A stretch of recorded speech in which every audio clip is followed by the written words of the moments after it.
आज हम पढ़ेंगे आर्टिकल्स जो कि प्रेसिडेंट के रिलेटेड हैं, जो गवर्नमेंट एग्ज़ाम में आ सकते हैं 2026 में। Important articles related to president of India.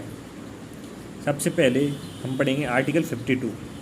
ये कहता है द प्रेसिडेंट ऑफ इंडिया, यानी कि जो हमारा देश है उसका एक राष्ट्रपति होना चाहिए। उसके बाद article 53 executive power of the union, यानी कि जो एग्जीक्यूटिव पावर यूनियन की होगी वो प्रेसिडेंट में होगी।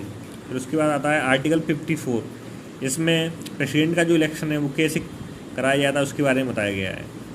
प्रेसिडेंट का जो इलेक्शन होता है वो डायरेक्ट इलेक्शन होता है, इसमें हम लोग यानी कि जो वोटर्स होते हैं या जनता होती है वो भाग नहीं ले सकती। फिर आता है आर्टिकल 55, इसमें प्रेसिडेंट का इलेक्शन कैसे किया जाता है या कैसे कराया जाएगा या कैसे होगा उसके बारे में बताया गया है, manner of election of president. उसके बाद आता है article 56 term of office of president, यानी कि प्रेसिडेंट कब तक रहेगा। Article 57 eligibility for re election. Article 58 qualification for election as president, यानी प्रेसिडेंट बनने के लिए आपके पास क्या क्या क्वालिफिकेशन होनी चाहिए। उसके बाद आता है article 59 conditions of president office. फिर आता है आर्टिकल 60 ओथ और अफर्मेशन ऑफ द प्रेसिडेंट।